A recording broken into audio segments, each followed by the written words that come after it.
ನಾವು ಸಣ್ಣವರಿದ್ದಾಗ ನಮ್ಮ ತಂದೆ ತಾಯಂದಿರು ಅಜ್ಜ ಅಜ್ಜಿಂದಿರು ನಮ್ಮನ್ನ ಬಹಳ ಚೆನ್ನಾಗಿ ನೋಡ್ಕೊಂಡಿದ್ದಾರೆ. ಆದರೆ ಅವರಿಗೆ ವಯಸ್ಸಾದ ನಂತರ ನಾವು ಅವ್ರನ್ನ ಎಷ್ಟು ಚೆನ್ನಾಗಿ ನೋಡ್ಕೋತಾ ಇದ್ದೀವಿ?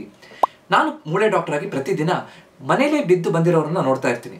ವಯಸ್ಸಾದವ್ರಿಗೆ ಕೈಗೆ ಫ್ರಾಕ್ಚರ್ ಆಗಿರುತ್ತೆ, ಸೊಂಟದ ಕೀಲು ಹಿಪ್ ಜಾಯಿಂಟ್ ಫ್ರಾಕ್ಚರ್ ಆಗುತ್ತೆ, ಬೆನ್ಹುರಿ ಮೂಳೆಗೆ ಫ್ರಾಕ್ಚರ್ ಆಗುತ್ತೆ, ಸಣ್ಣದಾಗಿ ಮನೇಲೇ ಜಾರ್ ಬಿದ್ದಿರ್ತಾರೆ. ಇದನ್ನ ತಡೆಗಟ್ಟಲಿಕ್ಕೆ ಅವರ ದೇಹದ ಬ್ಯಾಲೆನ್ಸ್ ಅನ್ನ ಚೆನ್ನಾಗಿ ಇಟ್ಕೋಬೇಕು, ಮಾಂಸಖಂಡಗಳನ್ನ ಗಟ್ಟಿಯಾಗಿ ಇಟ್ಕೋಬೇಕು. ಇದಕ್ಕೆ ನಾವು ಸುಲಭವಾಗಿ 10 ನಿಮಿಷ ಪ್ರತಿದಿನ 5 ವ್ಯಾಯಾಮಗಳನ್ನ ಮಾಡಿದ್ರೆ ಸಾಕಾಗುತ್ತೆ. ವಯಸ್ಸಾದ ನಂತರ ಯಾರ್ದೋ ಭಯದಲ್ಲಿ ನಾನು ಬಿದ್ದೋಗ್ತೀನೇನೋ ಅನ್ನೋಂಥ ಹೆದರಿಕೆಯಲ್ಲಿ ಜೀವನ ಸಾಗಿಸೋದಲ್ಲ, ಆತ್ಮವಿಶ್ವಾಸದಿಂದ, ಧೈರ್ಯದಿಂದ, ಖುಷಿಯಿಂದ ಜೀವನ ಸಾಗಿಸ್ಲಿಕ್ಕೆ ಸಾಧ್ಯ ಅಂತ ಅವರು ಸ್ವತಂತ್ರರಾಗಿರ್ಲಿಕ್ಕೆ ಅನುಕೂಲ ಮಾಡಿಕೊಡ್ಬೇಕು. ಇದನ್ನ ಹೇಗೆ ಮಾಡೋದು ಅಂತ ಇವತ್ತು ಅರ್ಥ ಮಾಡ್ಕೊಳ್ಳೋಣ. ನಮಸ್ಕಾರ, ನಾನು ನಿಮ್ಮ orthopaedic surgeon doctor Kishan Bhagwat.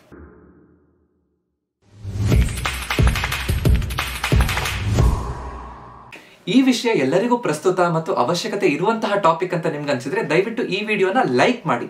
ಇದರಿಂದ ಇನ್ನಷ್ಟು ಜನರಿಗೆ ನನಗೆ ಈ ವಿಡಿಯೋನ ತಲುಪಿಸಲಿಕ್ಕೆ ಅನುಕೂಲ ಆಗುತ್ತೆ. ಇದೇ ರೀತಿಯಂತ ಹಲವಾರು ವಿಡಿಯೋಗಳು ನನ್ನ ಚಾನೆಲ್ನಲ್ಲಿ ಇದೆ. ನೀವಿನ್ನೂ ಅದನ್ನ ಸಬ್ಸ್ಕ್ರೈಬ್ ಮಾಡ್ಕೊಂಡಿಲ್ಲ ಅಂದ್ರೆ ದಯವಿಟ್ಟು ಸಬ್ಸ್ಕ್ರೈಬ್ ಮಾಡಿ. ವಯಸ್ಸಾಗ್ತಾ ಇದ್ದಾಗೆ ದೇಹದಲ್ಲಿ ಕೆಲವೊಂದು ಬದಲಾವಣೆಗಳಾಗ್ತಾ ಹೋಗುತ್ತೆ.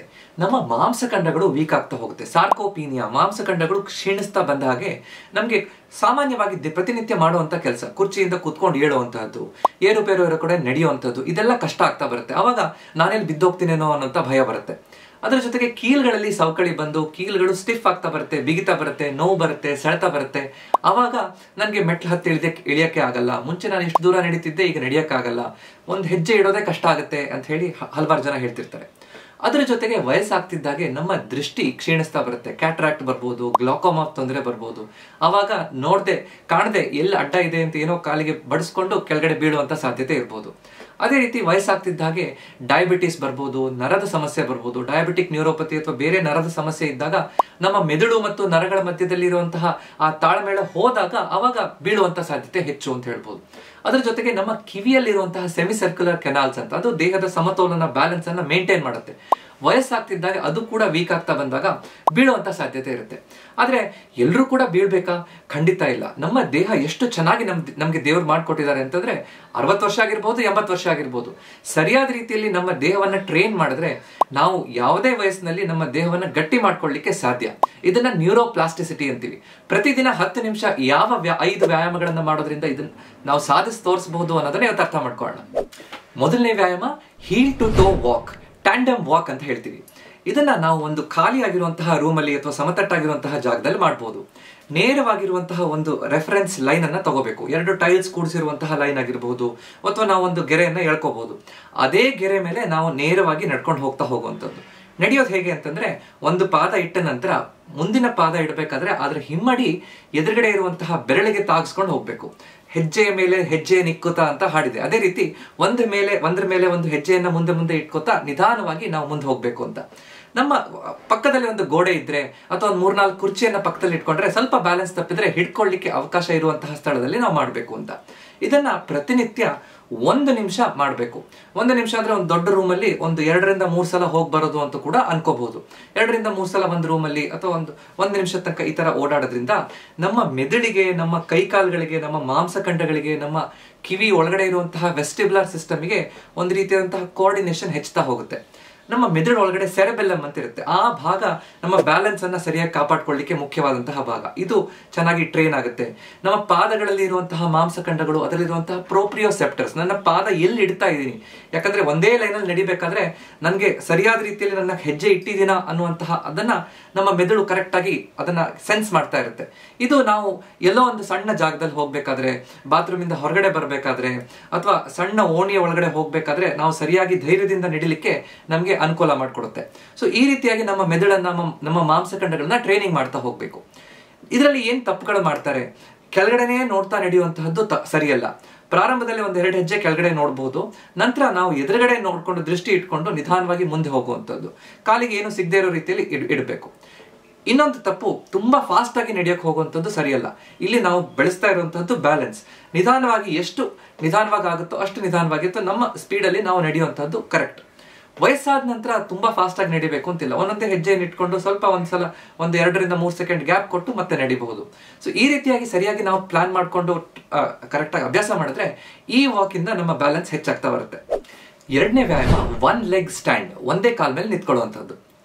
ನಾವು ನೇರವಾಗಿ ನಿಂತ್ಕೊಂಡು ಒಂದು ಕುರ್ಚಿಯ ಸಪೋರ್ಟ್ ತಗೋಬಹುದು. ಕುರ್ಚಿ ಹಿಂಭಾಗವನ್ನು ಹಿಡ್ಕೊಂಡು ನೇರವಾಗಿ ನಿಂತ್ಕೊಂಡು ಒಂದು ಕಾಲನ್ನ ಅರ್ಧ ಅಡಿ ಅಂದ್ರೆ ಒಂದು 6 ಇಂಚು ತನಕ ಒಂದು ನೆಲದಿಂದ ಮೇಲೆ ಎತ್ತುವಂತಹದ್ದು. ಹಿಡ್ಕೊಂಡು 30 ಸೆಕೆಂಡ್ ಒಂದೇ ಕಾಲ ಮೇಲೆ ನಿಂತ್ಕೊಳ್ಳೋಕೆ ಪ್ರಯತ್ನ ಮಾಡಬೇಕು. ನಮ್ಮ ದೇಹ ನೇರವಾಗಿರ್ಬೇಕು. 30 ಸೆಕೆಂಡ್ ಒಂದೇ ಕಾಲ ಮೇಲೆ ನಿಂತ್ಕೊಂಡು ನಂತರ ನಿಧಾನವಾಗಿ ಆ ಕಾಲನ್ನ ಕೆಳಗಡೆ ಇಳಿಸೋದು. ಅದೇ ತರ ಇನ್ನೊಂದು ಕಾಲನ್ನ ಎತ್ತೋದು. ಪ್ರತಿಯೊಂದು 2 ಕಾಲಲ್ಲೂ 30 ಸೆಕೆಂಡ್ 2 ಸಲ ಮಾಡಬೇಕು. ಅಂದ್ರೆ 2 ನಿಮಿಷದ ತನಕ ಈ ವ್ಯಾಯಾಮವನ್ನ ಮಾಡಬಹುದು. ಈ ರೀತಿ ಒಂದೇ ಕಾಲಲ್ಲಿ ನಿಂತ್ಕೊಂಡು ಮಾಡುವಂತಹ ವ್ಯಾಯಾಮವನ್ನು ಮಾಡೋದ್ರಿಂದ ನಮ್ಮ ದೇಹದಲ್ಲಿ ಸಮತೋಲನ ಹೆಚ್ಚಾಗುತ್ತೆ. ನಮ್ಮ ಆಂಕಲ್ ಜಾಯಿಂಟ್ ಮತ್ತು ನೀ ಜಾಯಿಂಟ್, ಮಂಡಿ ಮೊಣಕಾಲು ಮತ್ತು ಹಿಪ್ ಜಾಯಿಂಟ್, ಇದ್ರ ಮೂರಲ್ಲಿರುವಂತಹ ಕೋಆರ್ಡಿನೇಷನ್ ಸರಿಯಾಗ್ತಾ ಬರುತ್ತೆ. ಅವಾಗ ನಾವು ಯಾವಾಗಾದ್ರೂ ಎಡವಿದ್ರೆ ಅಂದ್ರೆ ನಮ್ಮ ಕಾಲು ತಪ್ಪಿ ಎಡವಿದ್ರೆ ಮತ್ತೆ ವಾಪಸ್ ನಮ್ಮ ದೇಹದ ಸಮತೋಲನ ಕಾಪಾಡ್ಕೊಳ್ಳಿಕ್ಕೆ ಇದು ಅನುಕೂಲ ಆಗುತ್ತೆ. ಒಂದೇ ಕಾಲ ಮೇಲೆ ನಿಂತ್ಕೊಂಡಿದ್ದಾಗ ಸಡನ್ ಆಗಿ ಅದು ನಮ್ಮ ದೇಹವನ್ನ ವಾಪಸ್ ನೇರವಾಗಿ ಇಡ್ಲಿಕ್ಕೆ ಅನುಕೂಲ ಮಾಡಿಕೊಡುತ್ತೆ. ಈ ರೀತಿ ಮಾಡೋದ್ರಿಂದ ನಮ್ಮ ದೇಹದ ಕೋರ್ ಮಸಲ್ಸ್ ಕೂಡ ಗಟ್ಟಿ ಆಗ್ತಾ ಬರುತ್ತೆ. ನಮ್ಮ ಹೊಟ್ಟೆ ಭಾಗದ ಮಾಂಸಖಂಡಗಳು ಅದರ ಮೇಲೂ ಬ್ಯಾಲೆನ್ಸ್ ಬರ್ಲಿಕ್ಕೆ, ನಮ್ಮ ದೇಹ ಕರೆಕ್ಟ್ ಆಗಿ ಇಟ್ಕೊಳ್ಳಿಕ್ಕೆ ಅನುಕೂಲ ಆಗುತ್ತೆ. ಆಂಕಲ್ ಜಾಯಿಂಟ್ ಹತ್ರ ಇರುವಂತಹ ಪ್ರೋಪ್ರಿಯೋಸೆಪ್ಟರ್ಸ್, ನರ್ವ್ ರಿಸೆಪ್ಟರ್ಸ್ ಕೂಡ ಚೆನ್ನಾಗಿ ಆಕ್ಟಿವ್ ಆಗಿ ಅದು ಸರಿಯಾಗಿರ್ಲಿಕ್ಕೆ ಅನುಕೂಲ ಆಗುತ್ತೆ. ಸೊ ಈ ರೀತಿ ಮಾಡೋದ್ರಿಂದ ನಮ್ಮ ದೇಹದ ಬ್ಯಾಲೆನ್ಸ್ ಹೆಚ್ಚಾಗುತ್ತೆ. ಇದರಲ್ಲಿ ಏನೇನು ತಪ್ಪುಗಳನ್ನ ಹೆಚ್ಚಿನ ಜನ ಮಾಡ್ತಾರೆ. ಒಂದೇ ಕಾಲ ಮೇಲೆ ನಿಂತ್ಕೊಂಡಿದ್ದಾಗ ಸಪೋರ್ಟ್ ತಗೊಳ್ಳದೆ ಪ್ರಾರಂಭದಲ್ಲಿ ಮಾಡಿದಾಗ ಬೀಳುವಂತ ಸಾಧ್ಯತೆ ಇರುತ್ತೆ. ಆ ರೀತಿ ಮಾಡಬಾರ್ದು. ಪ್ರಾರಂಭದಲ್ಲಿ ಒಂದು ಕುರ್ಚಿಯ ಸಪೋರ್ಟ್ ತಗೋಬೇಕು. ಈ ರೀತಿ ತಪ್ಪನ್ನು ಮಾಡಬಾರ್ದು. ಜೊತೆಗೆ ಒಂದೇ ಕಾಲ ಮೇಲೆ ನಿಂತ್ಕೊಂಡಿದ್ದಾಗ ನಿಂತ್ಕೊಂಡಿರುವಂತಹ ಕಾಲನ್ನ, ನೀ ಜಾಯಿಂಟ್ ಅನ್ನ ಸಂಪೂರ್ಣವಾಗಿ ಲಾಕ್ ಮಾಡಬಾರ್ದು. ನೇರವಾಗಿ ಇಟ್ಕೊಂಡಿರ್ಬೇಕು. ಮಂಡಿ ಒಳಗಡೆ ಲಾಕ್ ಆದ್ರೆ ಮಂಡಿ ಮೇಲೆ ಹೆಚ್ಚು ಪ್ರೆಷರ್ ಬೀಳುತ್ತೆ. ಅದರಿಂದ ಮಂಡಿಗೆ ನೋವು ಹೆಚ್ಚಾಗುವಂತ ಸಾಧ್ಯತೆ ಇರುತ್ತೆ. ಸೊ ಈ ರೀತಿ ಮಾಡಬಾರ್ದು. ಇನ್ನೊಂದು, ಒಂದೇ ಕಾಲ ಮೇಲೆ ನಿಂತ್ಕೊಂಡಿದ್ದಾಗ ಒಂದ್ ಕಡೆ ದೇಹವನ್ನ ಬಾಗಿಸ್ಬಿಡ್ತಾರೆ. ಸೊ ಈ ರೀತಿ ಮಾಡೋದ್ರಿಂದನೂ ಕೂಡ ನಮ್ಮ ಕೀಲ್ಗಳ ಮೇಲೆ ಹೆಚ್ಚು ಪ್ರೆಷರ್ ಬೀಳುತ್ತೆ. ದೇಹದ ಸಮತೋಲನ ಹೆಚ್ಚು ಸರಿಯಾಗೋದಿಲ್ಲ. ಸೊ ನೇರವಾಗಿ ನಿಂತ್ಕೊಂಡು ಒಂದು ಕಾಲನ್ನ ಲಾಕ್ ಮಾಡದೆ ಪ್ರಾರಂಭದಲ್ಲಿ ಸಪೋರ್ಟ್ ತಗೊಂಡು ನಿಧಾನವಾಗಿ ಮಾಡ್ಬೋದು. ಪ್ರಾರಂಭದಲ್ಲಿ 30 ಸೆಕೆಂಡ್ ಆಗ್ತಾ ಇಲ್ಲ, 10 ಸೆಕೆಂಡ್ 15 ಸೆಕೆಂಡ್ ಈ ತರ ಮಾಡ್ಕೊಂಡು 30 ಸೆಕೆಂಡ್ಗೆ ನಾವು ನಿಧಾನವಾಗಿ ಹೆಚ್ಚಿಸ್ತಾ ಬರ್ಬೋದು.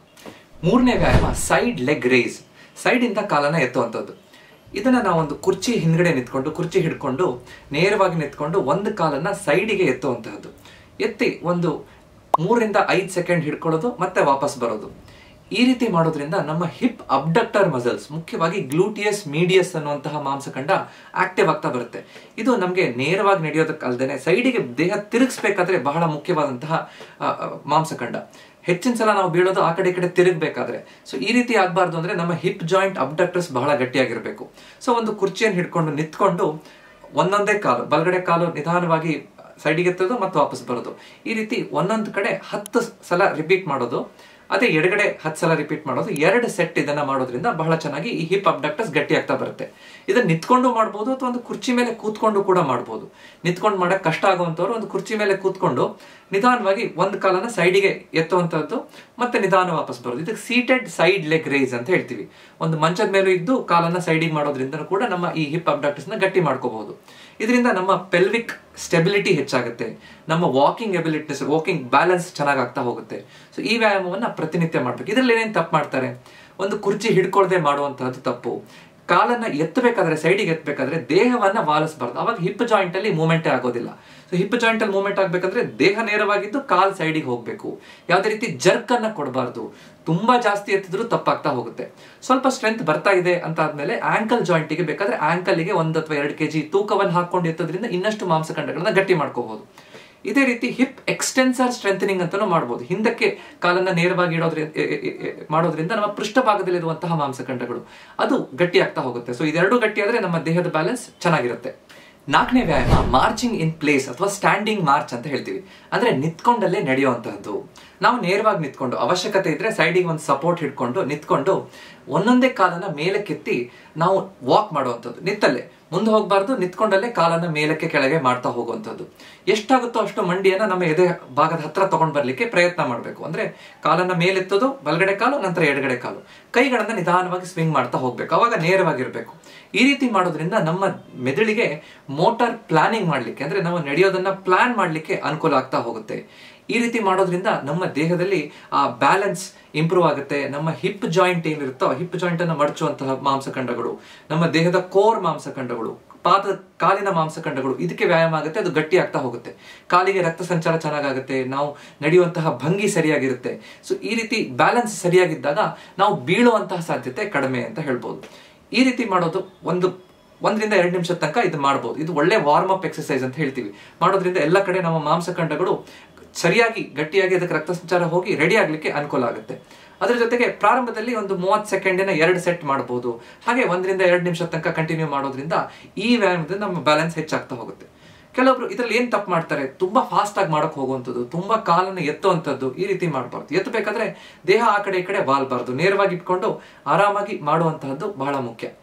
ಇದನ್ನ ತುಂಬಾ ವಯಸ್ಸಾಗಿದೆ ನಿಂತ್ಕೊಂಡು ಇಷ್ಟೊತ್ತು ಮಾಡೋಕ್ಕಾಗಲ್ಲ ಅಂದ್ರೆ ಸೀಟೆಡ್ ಲೆಗ್ ರೈಸ್ ಅಂತಾನು, ಸೀಟೆಡ್ ಮಾರ್ಚ್ ಅಂತಾನು ಮಾಡ್ಬೋದು. ಒಂದು ಕುರ್ಚಿ ಮೇಲೆ ಆರಾಮಾಗಿ ಕೂತ್ಕೊಂಡು ಒಂದೊಂದೇ ಕಾಲನ್ನ ಎತ್ತೋದು ಇಳಿಸೋದು ಟಿವಿ ನೋಡ್ತಾ ಮಾಡಬಹುದು. ಈ ರೀತಿ ವ್ಯಾಯಾಮಗಳನ್ನು ಮಾಡೋದ್ರಿಂದ ನಮ್ಗೆ ಇನ್ನಷ್ಟು ಅನುಕೂಲ ಆಗ್ತಾ ಹೋಗುತ್ತೆ. 5ನೇ ಮತ್ತು ಕೊನೆ ವ್ಯಾಯಾಮ ಚೇರ್ ಸ್ಕ್ವಾಟ್ಸ್ ಅಂತ. ಒಂದು ಕುರ್ಚಿ ಮೇಲೆ ಕೂತ್ಕೊಂಡು ಹೇಳುವಂತಹದ್ದು. ಒಂದು ಮರದ ಕುರ್ಚಿ ಅಥವಾ ಒಂದು ಪ್ಲಾಸ್ಟಿಕ್ ಕುರ್ಚಿಯನ್ನ ತಗೋಬೇಕು. ಅದರಲ್ಲಿ ಯಾವುದೇ ರೀತಿ ಕುಶನ್ ಅನ್ನ ಇಡಬಾರ್ದು. ಆರಾಮಾಗಿ ಕೂತ್ಕೊಳ್ಳಿಕ್ಕೆ ಆಗುವಂತಹ ಕುರ್ಚಿ ಅಂತ ಅನ್ಕೋಬಹುದು. ಕುರ್ಚಿಯಲ್ಲಿ ನಾವು ಆರಾಮಾಗಿ ಪಾದ ನೆಲಕ್ಕೆ ತಾಗಿ ಕೂತ್ಕೋಬೇಕು. ನಂತರ ಕೈಯನ್ನ ಹಿಡ್ಕೊಳ್ದೆ, ಕುರ್ಚಿಯ ಕೈಯನ್ನ ಹಿಡ್ಕೊಳ್ದೆ ಕೈಯನ್ನ ಮೇಲಕ್ಕೆತ್ತಿ ನಿಧಾನವಾಗಿ ನಾವು ಏಳ್ಲಿಕ್ಕೆ ಪ್ರಯತ್ನ ಮಾಡಬೇಕು. ಕುರ್ಚಿ ಹಿಡ್ಕೊಂಡು ಪ್ರಾರಂಭದಲ್ಲಿ ವಯಸ್ಸಾದವ್ರಿಗೆ ತುಂಬಾ ಕಷ್ಟ ಆಗ್ತಿದೆ ಅಂದ್ರೆ ಕೈ ಹಿಡ್ಕೊಂಡು ಮಾಡ್ಬೋದು. ನಂತರ ಕೈ ಹಿಡ್ಕೊಳ್ದೆ ಏಳ್ಲಿಕ್ಕೆ ಪ್ರಯತ್ನ ಮಾಡಬೇಕು. ಈ ರೀತಿ ಮಾಡೋದ್ರಿಂದ ನಾವು ಕೂತ್ಕೊಂಡು ಏಳಲಿಕ್ಕೆ ಬೇಕಾಗಿರುವಂತಹ ಮಾಂಸಖಂಡಗಳು, ನಮ್ಮ ತೊಡೆ ಮುಂದ್ಗಡೆ ಇರುವಂತಹ ಕ್ವಾಡ್ರಿಸೆಪ್ಸ್ ಮಸಲ್ಸ್, ನಮ್ಮ ಅಬ್ಡಾಮಿನಲ್ ಕೋರ್ ಮಸಲ್ಸ್, ನಮ್ಮ ಕಾಲಿನ ಎಲ್ಲಾ ಮಾಂಸಖಂಡಗಳು, ಲೋವರ್ ಬಾಡಿ ಫಂಕ್ಷನಲ್ ಮೂವ್ಮೆಂಟ್ ಆಗ್ಲಿಕ್ಕೆ ಬೇಕಾಗಿರುವಂತಹ ಎಲ್ಲಾ ಮಾಂಸಖಂಡಗಳು ಗಟ್ಟಿ ಆಗ್ತಾ ಬರುತ್ತೆ. ಹೆಚ್ಚಿನ ಸಲ ನಾವು ಪ್ರತಿನಿತ್ಯ ಕುರ್ಚಿಯಿಂದ ಕೂತ್ಕೊಂಡು ಏಳ್ಬೇಕು, ಟಾಯ್ಲೆಟ್ ಸೀಟಿಂದ ಕೂತ್ಕೊಂಡು ಏಳ್ಬೇಕಾಗತ್ತೆ, ಮೆಟ್ಲು ಹತ್ತಬೇಕಾಗತ್ತೆ, ಇಳಿಬೇಕಾಗತ್ತೆ. ಇದಕ್ಕೆಲ್ಲ ಬೇಕಾಗಿರುವಂತಹ ಮಾಂಸಖಂಡಗಳು ಈ ವ್ಯಾಯಾಮದಿಂದ ಗಟ್ಟಿ ಆಗ್ತಾ ಹೋಗುತ್ತೆ. ಸೊ 10 ಸಲ ಈ ರೀತಿ ಕೂತ್ಕೊಂಡು ಹೇಳುವಂತಹದ್ದು 2 ಸೆಟ್ ಮಾಡೋದ್ರಿಂದ ಬಹಳ ಚೆನ್ನಾಗಿ ನಮ್ಮ ಈ ರೀತಿಯಾದಂತಹ ಮಾಂಸಖಂಡಗಳಿಗೆ ಅನುಕೂಲ ಆಗ್ತಾ ಹೋಗುತ್ತೆ. ತುಂಬಾ ಅದರಲ್ಲಿ ಸೋಫಾ, ಈ ರೀತಿಯಾದಂತಹ ಸೋಫಾ ಕುಶನ್ ಇರುವಂತಹದ್ದು ಅಥವಾ ತುಂಬಾ ಕೆಳಗಡೆ ಇರುವಂತಹ ಕುರ್ಚಿಯಲ್ಲಿ ಮಾಡಿದ್ರೆ ನಮ್ಗೆ ಏಳ್ಲಿಕ್ಕೆ ಕಷ್ಟ ಆಗ್ಬೋದು, ಕೀಲ್ಗಳಿಗೆ ಇನ್ನಷ್ಟು ತೊಂದರೆ ಆಗ್ಬೋದು. ಸೊ ಅದಕ್ಕೋಸ್ಕರ ಗಟ್ಟಿಯಾಗಿರುವಂತಹ ಮರದ ಕುರ್ಚಿ ಅಥವಾ ಪ್ಲಾಸ್ಟಿಕ್ ಕುರ್ಚಿಯನ್ನು ಉಪಯೋಗಿಸೋದು, ಫರ್ಮ್ ಆಗಿರುವಂತಹ ಕುರ್ಚಿಯನ್ನು ಉಪಯೋಗಿಸೋದು ಒಳ್ಳೆಯದು ಅಂತ ಹೇಳ್ತೀವಿ. ರಿವಾಲ್ವಿಂಗ್ ಚೇರ್ ಅಂದ್ರೆ ಈಗ ಗಾಲಿಗಳಿರುವಂತಹ ಮೂವ್ಮೆಂಟ್ ಆಗುವಂತಹ ತಿರುಗುವಂತಹ ಚೇರ್ ಅನ್ನು ಉಪಯೋಗಿಸಬಾರದು, ಅವಾಗ ಬೀಳುವಂತಹ ಸಾಧ್ಯತೆ ಹೆಚ್ಚಿರುತ್ತೆ. ಸೊ ಈ ರೀತಿಯಾದಂತಹ ವ್ಯಾಯಾಮ ಮಾಡೋದ್ರಿಂದ ನಮ್ಮ ಮಾಂಸಖಂಡಗಳು ಗಟ್ಟಿ ಆಗ್ತಾ ಬರುತ್ತೆ. ವಯಸ್ಸಾಗೋದು ದೇಹಕ್ಕೆ, ಮನಸ್ಸಿಗಲ್ಲ. ಸರಿಯಾಗಿ ಈ ವ್ಯಾಯಾಮಗಳನ್ನ ಮಾಡೋದ್ರಿಂದ ನಮ್ಮ ದೇಹವನ್ನ ಗಟ್ಟಿಯಾಗಿ ಇಟ್ಕೊಂಡು ನಮ್ಮ ಮನಸ್ಸನ್ನ ಯಾವಾಗಲೂ ಯಂಗ್ ಆಗಿ ಇಟ್ಕೊಂಡು ನಾವು ಸ್ವತಂತ್ರವಾಗಿರೋಣ. ಅದರ ಜೊತೆಗೆ ಕೆಲವೊಂದು ಆಹಾರದಲ್ಲಿ ಬದಲಾವಣೆ ಮಾಡಬೇಕು. ಸರಿಯಾಗಿ ಕ್ಯಾಲ್ಸಿಯಂ ಹೆಚ್ಚಿರುವಂತ ಆಹಾರವನ್ನು ತಗೋಬೇಕು. ಅದನ್ನ ಹೇಗೆ ಪೂರೈಕೆ ಮಾಡೋದು ಅಂತ ನೀವು ಈ ವಿಡಿಯೋದಲ್ಲಿ ನೋಡಬಹುದು. ವಿಟಮಿನ್ ಡಿ ಬಹಳ ಮುಖ್ಯವಾದಂತಹ ವಿಟಮಿನ್ ವಯಸ್ಸಾದವರಿಗೆ. ಅದನ್ನ ಹೇಗೆ ಪೂರೈಕೆ ಮಾಡಬೇಕು ಅಂತ ಅರ್ಥ ಮಾಡ್ಕೋಬೇಕು. ಮನೆಯಲ್ಲಿ ಕೆಲವೊಂದು ಬದಲಾವಣೆಗಳನ್ನ ಮಾಡಬೇಕು. ಟಾಯ್ಲೆಟ್ ಅಲ್ಲಿ ಕಮೋಡ್ ಇಲ್ಲ ಅಂತಂದ್ರೆ ಫೋಲ್ಡಬಲ್ ಟಾಯ್ಲೆಟ್ ಸೀಟ್ ಬಳಸಬಹುದು. ಕಮೋಡ್ ಚೇರ್ ಇತ್ತಂದ್ರೆ ಸೀಟ್ ರೈಸರ್ ಬಳಸಬಹುದು. ಹಿಡ್ಕೊಳ್ಳಿಕ್ಕೆ ಒಂದು ಹಿಡಿಕೆ ಹಾಕ್ಸೋದು, ಒಂದು ಹಗ್ಗ ಕಟ್ಟಿ ಏಳ್ಲಿಕ್ಕೆ ಅನುಕೂಲ ಮಾಡ್ಕೊಡುವಂಥದ್ದು. ಟಾಯ್ಲೆಟ್ ಇಂದ ಹೊರಗಡೆ ಬಂದ ತಕ್ಷಣ ಒಂದು ಮ್ಯಾಟ್ ಅನ್ನ ಹಾಕುವಂಥದ್ದು, ಆಂಟಿ ಸ್ಕಿಡ್ ಜಾರದೇ ಇರೋ ರೀತಿಯಲ್ಲಿ ಮ್ಯಾಟ್ ಅನ್ನು ಹಾಕುವಂಥದ್ದು. ಸರಿಯಾಗಿ ಬೆಳಕು, ಲೈಟ್ ಅನ್ನ ಕರೆಕ್ಟ್ ಆಗಿ ರಾತ್ರಿ ಬಾತ್ರೂಮ್ಗೆ ಹೋಗ್ಬೇಕಾದ್ರೆ ಸರಿಯಾಗಿ ಬೆಳಕಿದೆಯಾ ಅಂತ ನೋಡುವಂತಹದ್ದು. ಜೊತೆಗೆ ನಾವು ಹತ್ತಬೇಕಾದ್ರೆ ಮೆಟ್ಲಿದ್ರೆ ಅದಕ್ಕೆ ಹಿಡಿಕೆಯನ್ನು ಹಾಕ್ಸೋದು. ಈ ರೀತಿ ಮನೆಯಲ್ಲಿ ಹಲವಾರು ಬದಲಾವಣೆಗಳನ್ನು ಮಾಡ್ಕೊಳ್ಳೋದ್ರಿಂದನೂ ವಯಸ್ಸಾದವರು ಬೀಳದೇ ಇರೋ ರೀತಿಯಲ್ಲಿ ನಾವು ನೋಡ್ಕೋಬಹುದು. ಅದರ ಜೊತೆಗೆ ನಮ್ಮ ಮನಸ್ಸನ್ನ ಚುರುಕಾಗಿಡ್ಬೇಕು. ವಯಸ್ಸಾದ ನಂತರ ಮನಸ್ಸನ್ನ ಚುರುಕಾಗಿಡ್ಲಿಕ್ಕೆ ನಾವು ಯಾವ ಆಟಗಳನ್ನ ಆಡಬಹುದು ಅನ್ನೋದ್ರ ಬಗ್ಗೆ ಈ ವಿಡಿಯೋದಲ್ಲಿ ಹೇಳಿದ್ದೀನಿ. ಸೊ ಈ ಎಲ್ಲ ವಿಡಿಯೋಗಳನ್ನ ನೀವು ನೋಡೋದ್ರಿಂದ ನಿಮ್ಗೆ ಅನುಕೂಲ ಆಗುತ್ತೆ. ಇವತ್ತಿನ ಈ ವಿಡಿಯೋ ನಿಮ್ಗೆ ಇಷ್ಟ ಆಯ್ತು ಅಂದ್ರೆ ದಯವಿಟ್ಟು ಇದನ್ನ ಲೈಕ್ ಮಾಡಿ ಮತ್ತು ನಿಮ್ಮ ಅಕ್ಕಪಕ್ಕದವ್ರ ಜೊತೆ ಇದನ್ನ ಹಂಚ್ಕೊಡಿ. ಇದೇ ರೀತಿಯಾದಂತಹ ಹೆಚ್ಚಿನ ವಿಡಿಯೋ ನೋಡ್ಬೇಕು ಅಂದ್ರೆ ನನ್ನ ಚಾನೆಲ್ನ ದಯವಿಟ್ಟು ಸಬ್ಸ್ಕ್ರೈಬ್ ಮಾಡಿ. ಯಾಕಂದ್ರೆ ನಮ್ಮ ಆರೋಗ್ಯ ನಮ್ಮ ಕೈಲಿದೆ, ಅದನ್ನು ಸರಿಯಾಗಿ ಇಟ್ಕೊಳ್ಳೋದು ನಮ್ಮ ಕರ್ತವ್ಯ. ನಮಸ್ಕಾರ.